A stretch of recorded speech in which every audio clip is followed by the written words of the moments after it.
वकील बहू जनक पेशे से एक बहुत अच्छी वकील थी, लेकिन कहते हैं ना, बहू कितनी भी बड़ी तोप क्यों ना हो, सास के सामने तो भीगी बिल्ली ही होती है।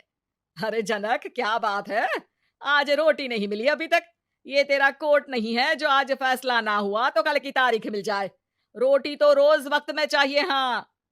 माँ जी, रोटी तो कब की बन गई। मैंने आपको कहा तो खाना खाने के लिए, आपने शायद सुना नहीं होगा।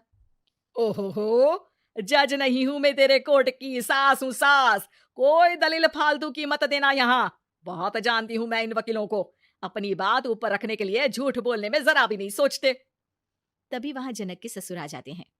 अरे भाग्यवान, क्यों बेचारी के काम को कोसती रहती है हमेशा। मैं भी तो था वहां जब ये आई थी तुझे रोटी खाने को बुलाने के लिए। सास को तो अब गुस्सा आ जाता है कि कैसे किसी ने बहू की साइड ले ली। अरे वाह जी वाह। वो तो मैं जानती थी कि कोई ना कोई गवाह तो ये पेश कर ही देगी। पर मैं तो अब सीधा खाना खाकर सोने जाऊंगी। मुझे आदत नहीं है किसी से बहसा बहसी करने की। पता नहीं कैसे ये वकील इतना दिमाग लगाकर खुद तो झूठ बोलते ही हैं, साथ में झूठे गवाह भी ले आते हैं।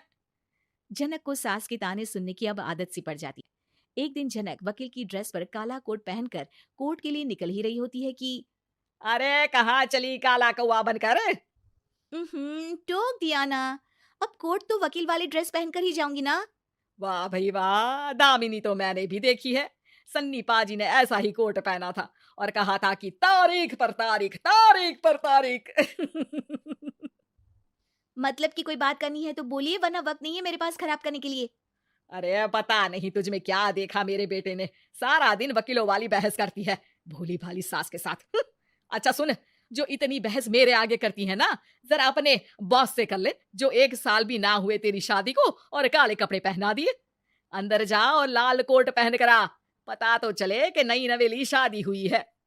अरे माँ जी, कोर्ट में मेरा बॉस क्या करेगा? ये तो पूरे देश की ड्रेस है वकीलों के लिए। लेकिन सास तो ठहरी सास।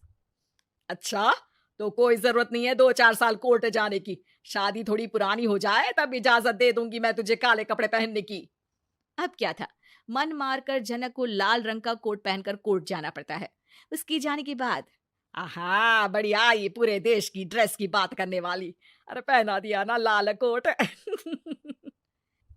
अब सास आए दिन या तो जनक को उसके काम का ताना देती, या फिर उसका काम छुड़वा देने की धमकी। तंग आकर एक दिन जनक पति से कहती है, मैं सोच रही हूँ कि कोर्ट जाना बंद ही कर दूं।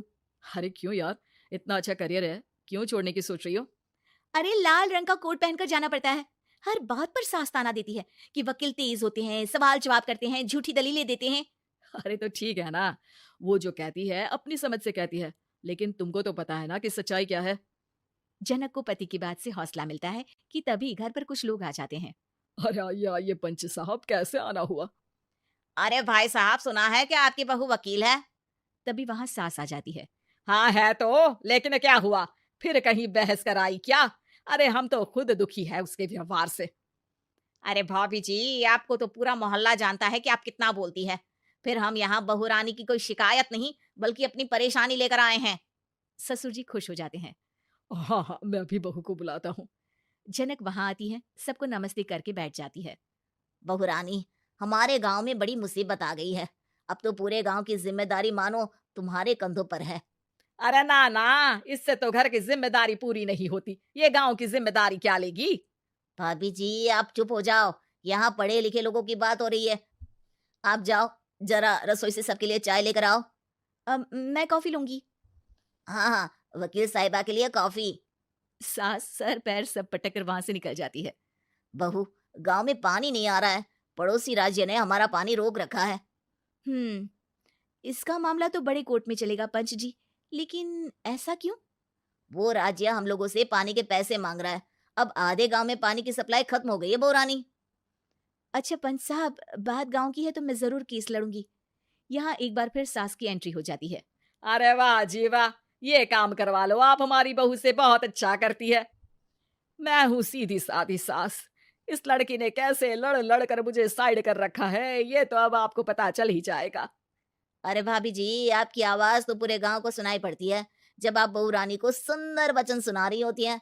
अरे वकील बहू मिली है, फक्र करो फक्र। हाँ जी हाँ, सारी फकर तो हम लोग ही करें। खैर, अब जो केस लड़ेगी और पानी गांव में आ जाता है तो पंच साहब लिख कर देना होगा कि हैंड पाइप में सबसे पहले मेरी बाल्टी और घड़ा भरेगा। अरे फिर तो हम बहू रानी के नाम पर घर पर ही सप्लाई दे देंगे, लेकिन ये इतना आसान नहीं है। बहू, गांव के पास अभी वकील करने की भी पैसे नहीं है तो। अरे पंच साहब, ये मेरे गांव का मामला है, मैं आपसे एक भी पैसा नहीं लूंगी। सास को बहू की बात पर गुस्सा आ जाता है, लेकिन सबके जाने के बाद झनक मन लगाकर गांव की परेशानियों को दूर करने में लग जाती है। और वो दिन भी आता है कि झनक केस जीत जाती है। अरे आज तो प्लम्बर आकर घर तक पाइप लगा गया है। खुश हो जाओ, मेरे कारण तुम लोगों को घर के अंदर ही पानी मिल जाएगा।